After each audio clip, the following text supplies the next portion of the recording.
Deep in North America, the Mississippi River for centuries has exerted its power and energy across the landscape.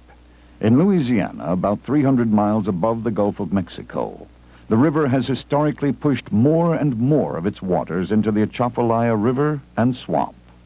If nothing prevented it, the Mississippi would change its course, adopting the Atchafalayas as its own.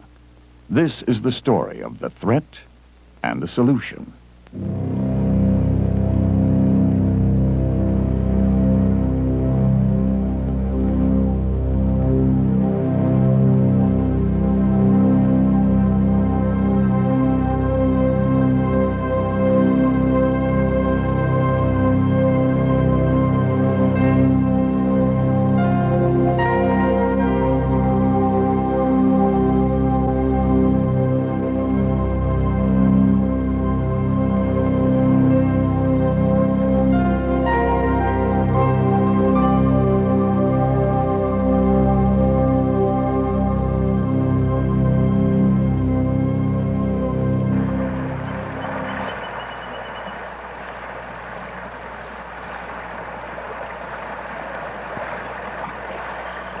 From its source at Lake Itasca in Minnesota, the Mississippi River winds its way south to the sea.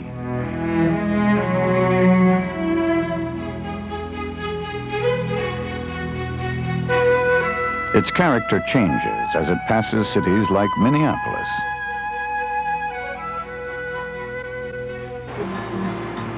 At St. Anthony Falls, the river's raw power begins to show as it starts its drop of nearly 1,500 feet, seeking the level of the sea.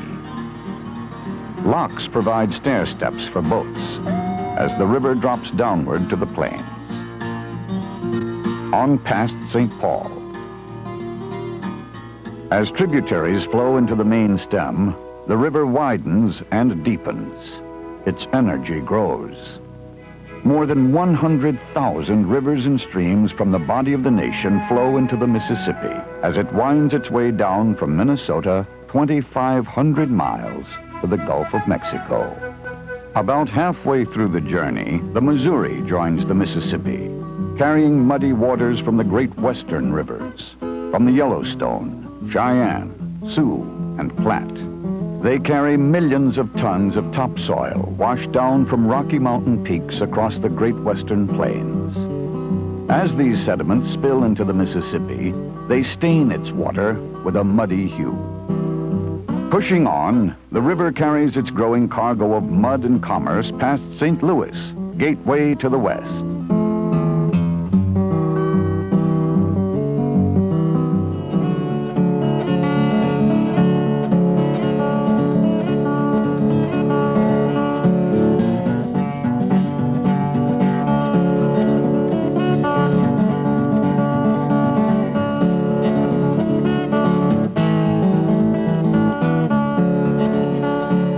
At Cairo in Illinois, the Ohio brings the waters of the eastern rivers, Allegheny, Kentucky, Monongahela, Cumberland, and Tennessee. Here, the widening river enters its lower valley. The lower Mississippi River carries water and sediment from about half of the nation. From 32 states, west from Idaho, east from New York, north from Canada, south to the Gulf of Mexico. In Missouri, a great barrier of man-made levees and flood walls begins. They restrain the river's urge to overflow into farms and towns. They control the extra depth and energy added by spring rains.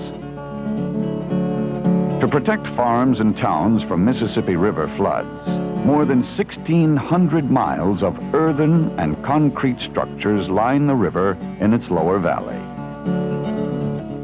These are all components of a massive flood control project, conceived by the U.S. Army Corps of Engineers.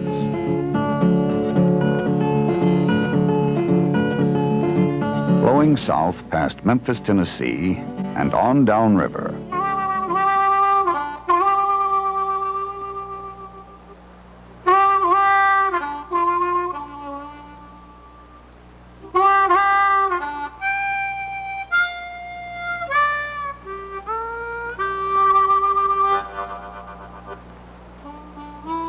Further south, the Arkansas River. And at Vicksburg, the Yazoo, last significant tributary to join the Mississippi. At Natchez, high bluffs give natural protection against the river's urge to flood, to meander.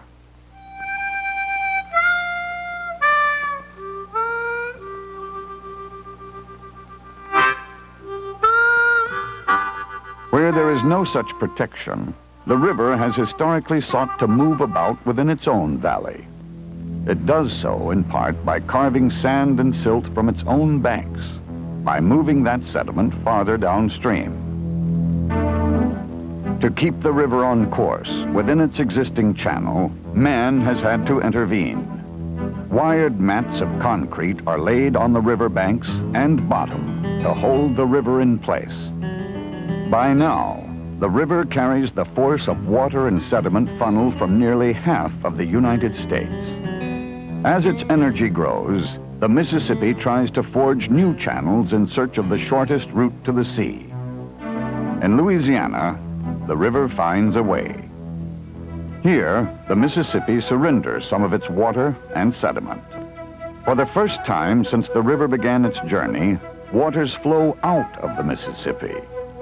This outflow, called a distributary, follows a channel 7 miles long before flowing into the Atchafalaya River. Now, the sediment-filled waters seek the sea by 2 separate routes.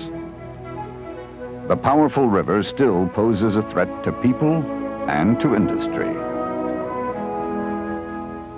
During floods, levees and floodwalls are not enough to confine the flows. Massive concrete structures channel floodwaters out of the Mississippi through man-made floodways. The Morganzer control structure above Baton Rouge can discharge floodwaters through a spillway into the Atchafalaya floodway. It stands ready to help protect more than 1 million people downstream. Hey, people!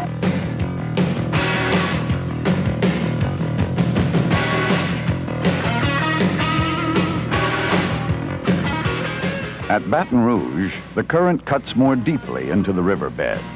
With the deepening water, the ship channel begins.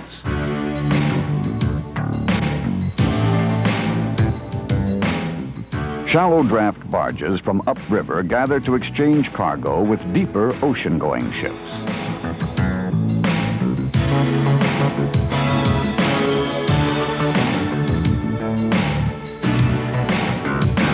Industries have settled along the deeper shipping channel from Baton Rouge to the Gulf of Mexico. Oh, what you got, Max? Up in the back. Energy to fuel a nation. Grain to feed a hungry world.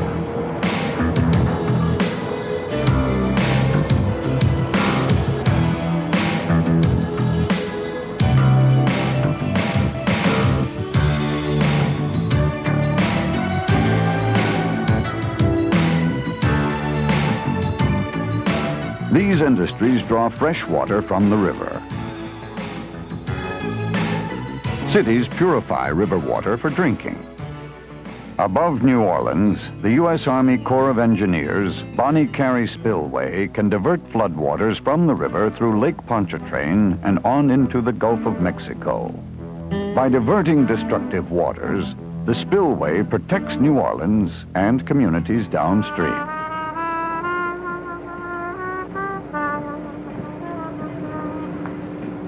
New Orleans, a unique city with its own mystique and culture.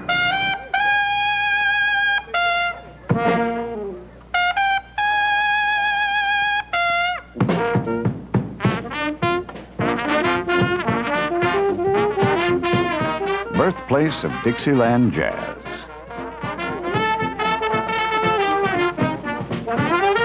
The French Quarter.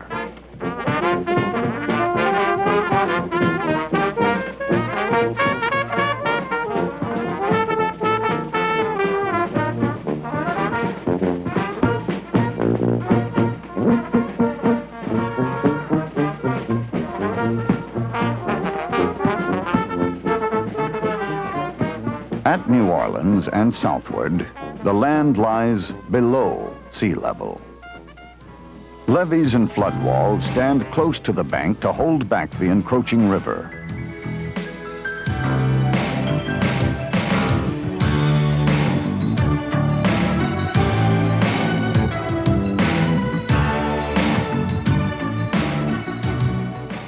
Head of passes, the river discharges flows through its many outlets into the Gulf of Mexico. The current slows. Here at sea level, the Mississippi is a sluggish river. As the current slows, the river drops much of its sediment. Southwest Pass, the commercial shipping artery to and from the Gulf. Here, man wages a constant struggle against the sediment load. A struggle to keep the channel open, to keep the river on course. Dikes, jetties, bulkheads have been built to direct the flow of water.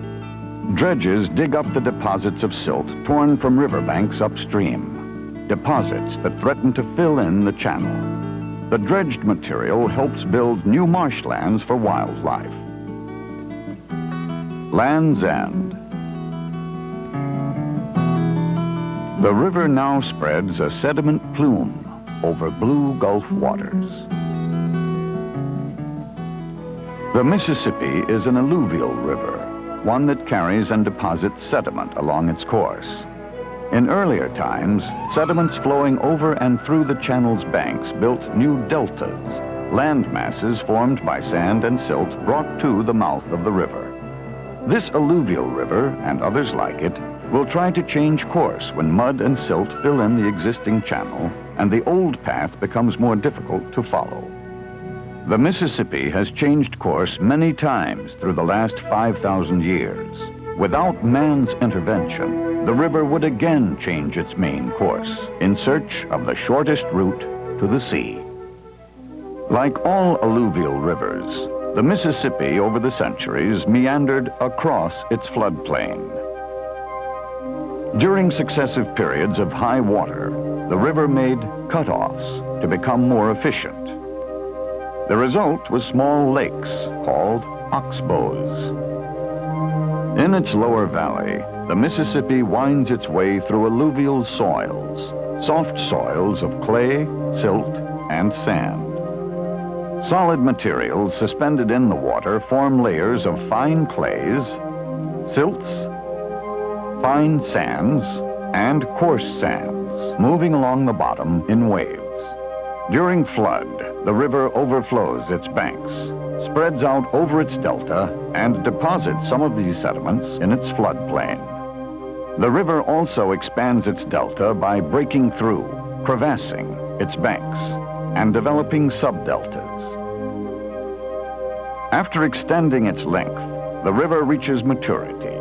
Its capacity to carry sediment diminishes, and the river seeks a shorter route to the sea. This results in the migration of the main channel to a new route and the formation of a new delta. Most of the land surface of South Louisiana is made up of separate overlapping bodies of sediment, or deltas, laid down by the Mississippi River over thousands of years. These deltas were created by the tremendous sediment load that the river brings downstream from the heart of the continent and deposits into the Gulf of Mexico at the river's mouth. During the river's flood stages, when sedimentation is heavy, the deltas rose rapidly from the floor of the sea. They eventually formed land masses habitable for man. Today, the sediment that reaches the mouth of the Mississippi is distributed over a wide area. This slows the seaward advance of the delta. An important part of a delta-building river system is its distributary streams. They carry water and sediment out of the river. Each distributary repeats the delta-building process on a smaller scale, carrying sediment into low-lying areas. Many streams and bayous flowing through Louisiana today were once distributaries of the Mississippi, before flood control levees confined the river. Some were once the Mississippi's main course. The Mississippi has changed its course at least 5 times during the past 5,000 years. The present course is about 500 years old. the Mississippi's historic urge to change its course continues today. It finds its chance for release some 300 miles upstream of the Mississippi's mouth. Here, the closeness of the Atchafalaya River offers an outlet for the pressure of the Mississippi's water and sediment. The name Atchafalaya comes from the Indian word for long river. In its upper basin are farms, pastures, forests. To the south, the great Atchafalaya Swamp.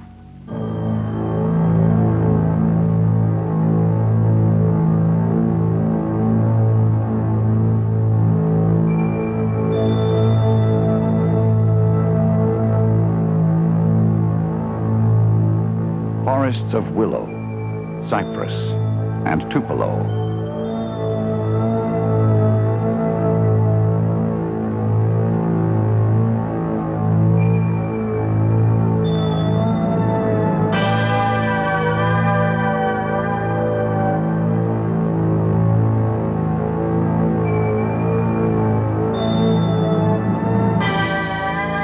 Here, man works, plays, and lives side by side with mammals, fish, reptiles, and birds.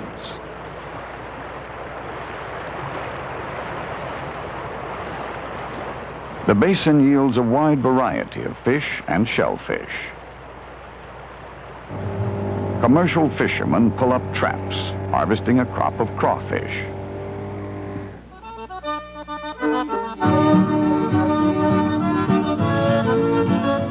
These crawfish are a succulent delicacy for seafood lovers worldwide.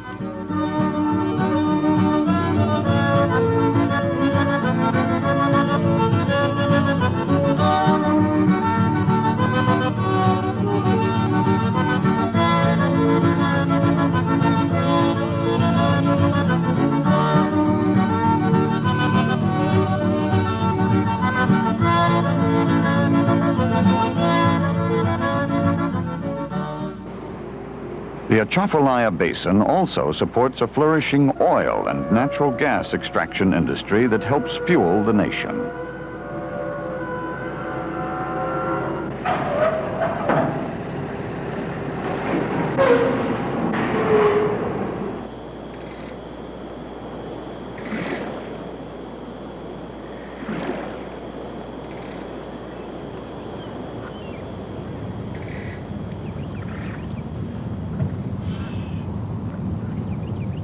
At the lower end of the basin, giant offshore oil rigs are fabricated.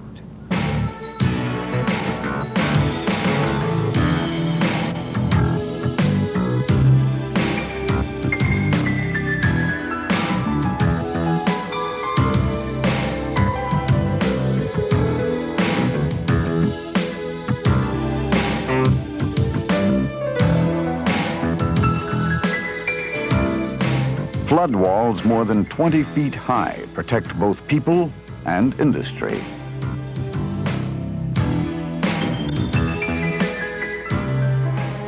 An offspring of the Mississippi, the Atchafalaya is also an alluvial river, one that deposits sediment along its course. The Atchafalaya Basin normally receives about 1/3 of the Mississippi's sediment-filled waters for passage to the Gulf of Mexico. Each year, the Atchafalaya overflows, spreading silt-filled waters over forests and swamps. Sediments carried in the water spill into the floodplain, filling in lakes, bayous, and streams. At Land's End, sediments drop to the floor of Atchafalaya Bay. A new delta arises from the sea. From its 1930 coastline, the seaward march of the delta will extend approximately 10 miles into the bay by the year 2020. Like the Mississippi, the Atchafalaya gives character to the life along its waters. And like the Mississippi, it threatens that life as well. In South Louisiana, forests, birds, fish, and beasts share a common fate with more than 2 million people. Both people and animals face the whims of a capricious river, one that changes constantly within its own banks. an aging river restless to build a new delta. Left to itself, the Mississippi would again change course and adopt the Atchafalaya's route to the sea. Such a change began more than 100 years ago when an early river engineer, Captain Henry Miller Shreve, cut through a narrow neck of land between a loop on the Mississippi to shorten the channel. Shreve's purpose was to improve navigation on the Mississippi and Red Rivers. The Red River at that time joined the Mississippi and flowed into the Atchafalaya, a sluggish stream choked with logs. Soon after Shreve made the cutoff, the upper part of the bend filled with silt. The lower loop became known as Old River. It allowed flows to pass between the Mississippi and Red Rivers. With the cutoff, the log accumulation in the Atchafalaya could be removed.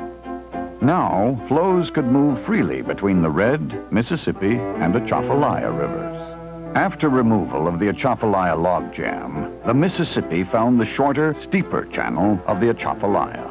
Since rivers seek sea level by the most efficient route, the Mississippi began sending more of its flows into the Atchafalaya. 1900, 88% Mississippi, 12% Atchafalaya. 1940, 80% Mississippi, 20% Atchafalaya. 1950, 70% Mississippi, 30% Atchafalaya. At that rate of increase, the Atchafalaya could have become the Mississippi River's main channel by the mid-1970s. If the Mississippi changed its course, the river from the Gulf to Baton Rouge would become so salty as to be unusable. No fresh water for industry, no drinking water for millions. A new flood control system would be needed.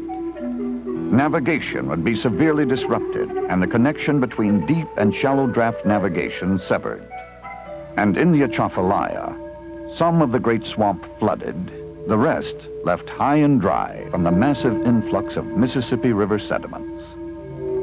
Oil and gas industries would be crippled,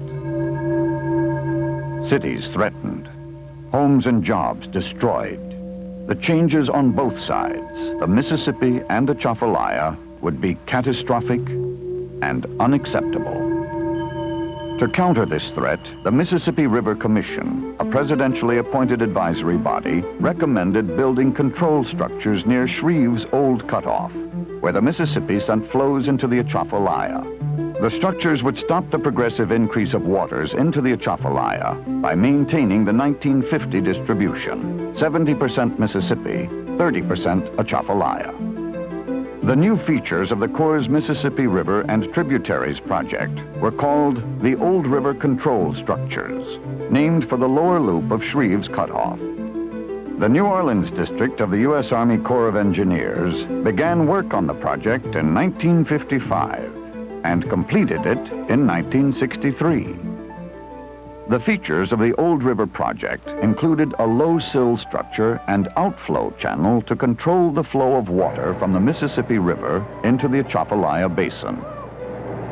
Moving gantries open and close floodgates to maintain the 30% ratio of waters flowing into the Atchafalaya.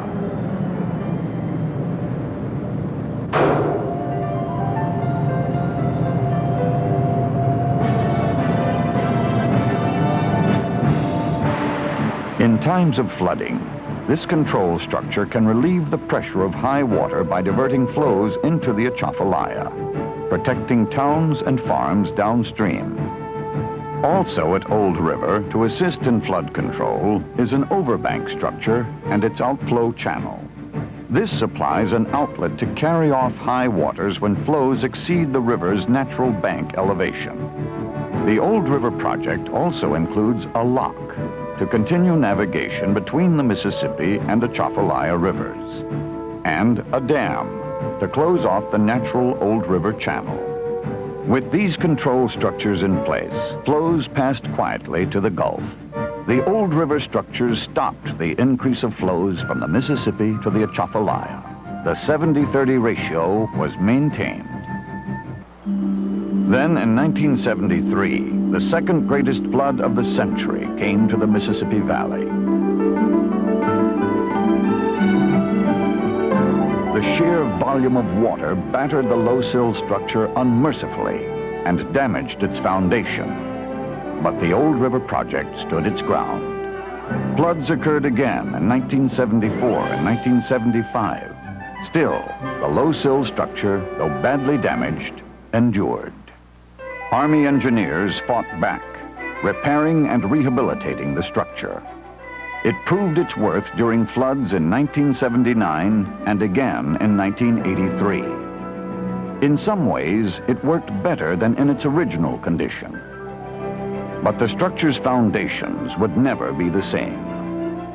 The flexibility needed to close the structure completely for inspection and repair was lost and could only be regained by building an additional structure. So the Corps of Engineers began construction of an auxiliary structure at Old River for added control. The new addition was placed in operation in 1987.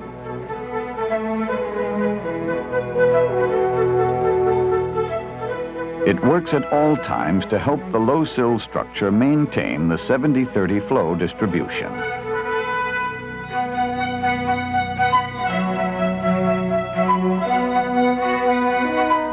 For decades, the Old River Project has kept the powerful and meandering Mississippi River on course.